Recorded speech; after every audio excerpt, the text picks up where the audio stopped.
வேளாண் விளைபொருட்களுக்கு குறைந்தபட்ச ஆதரவு விலை, விவசாய கடன் தள்ளுபடி, ஓய்வூதியம் உள்ளிட்ட கோரிக்கைகளை வலியுறுத்தி விவசாயிகள் டில்லி எல்லையில் போராட்டத்தில் ஈடுபட்டுள்ளனர். லோக்சபா தேர்தல் நெருங்கி வரும் நேரத்தில் நடக்கும் இந்த போராட்டத்தை கைவிடுமாறு விவசாய சங்கங்களுடன் மத்திய அரசு பேச்சுவார்த்தை நடத்தியது. கடந்த 19ஆம் தேதி 4 கட்டங்களாக நடந்த பேச்சுவார்த்தை முடிவில் விவசாயிகளிடமிருந்து பருத்தி, பருப்பு, சோளம் ஆகிய 3 விளைபொருட்களை அடுத்த 5 ஆண்டுகளுக்கு குறைந்தபட்ச ஆதரவு விலையில் கொள்முதல் செய்வதாக மத்திய அரசு உத்தரவாதம் அளித்தது. இதுகுறித்து ஆலோசிக்க 2 நாட்கள் போராட்டத்தை நிறுத்தி வைத்த விவசாய சங்கங்கள் பின் மத்திய அரசின் பரிந்துரையை ஏற்க மறுத்தனர். பேச்சுவார்த்தை தோல்வியடைந்ததால் 21ஆம் தேதி டில்லி நோக்கி பேரணியாக செல்வோம் என அறிவித்தனர். அதன்படி விவசாய சங்கத்தினர் இன்று டில்லி நோக்கி பேரணியை தொடங்கியுள்ளனர்.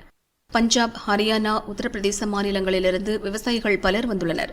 சுமார் 14,000 பேர், 12,000 டிராக்டர்கள், 300 கார்களில் அணிவகுத்து வந்த வண்ணம் உள்ளனர். பேரணியை தடுக்க டில்லி, ஹரியானா இடையேயான சிங்கு, திக்ரி எல்லைகளை சீல் வைத்து பாதுகாப்பு படையினர் குவிக்கப்பட்டுள்ளனர். சாலைகளில் பல அடுக்கு கான்கிரீட் தடுப்புகளும் இரும்பு வலைகளும் பொருத்தப்பட்டுள்ளன. போராட்டத்தில் ஈடுபட்டுள்ள விவசாயிகள் டில்லி நோக்கி முன்னேறி வருவதால் எல்லையில் பரபரப்பு ஏற்பட்டுள்ளது. தங்களை தடுக்க எவ்வளவு பெரிய தடுப்பு வேலைகள் போடுவது சரியல்ல என விவசாயிகள் சங்க தலைவர் ஜக்ஜித் சிங் தலேவால் கூறினார். குழப்பத்தை ஏற்படுத்துவது எங்கள் நோக்கமல்ல. நாங்கள் டெல்லிக்கு நிம்மதியாக செல்ல வேண்டும். அரசு தடைகளை அகற்றி உள்ளே வர அனுமதிக்க வேண்டும். இல்லையென்றால் எங்கள் கோரிக்கைகளை நிறைவேற்றுங்கள். நாங்கள் அமைதியாக இருக்கிறோம். அவர்கள் ஒரு கை நீட்டினால் நாங்களும் ஒத்துழைக்க தயாராக இருக்கிறோம். பேரணியில் ஈடுபட்டுள்ள இளைஞர்கள் கட்டுப்பாட்டை இழக்க வேண்டாம் எனவும் கேட்டுக் கொண்டார்.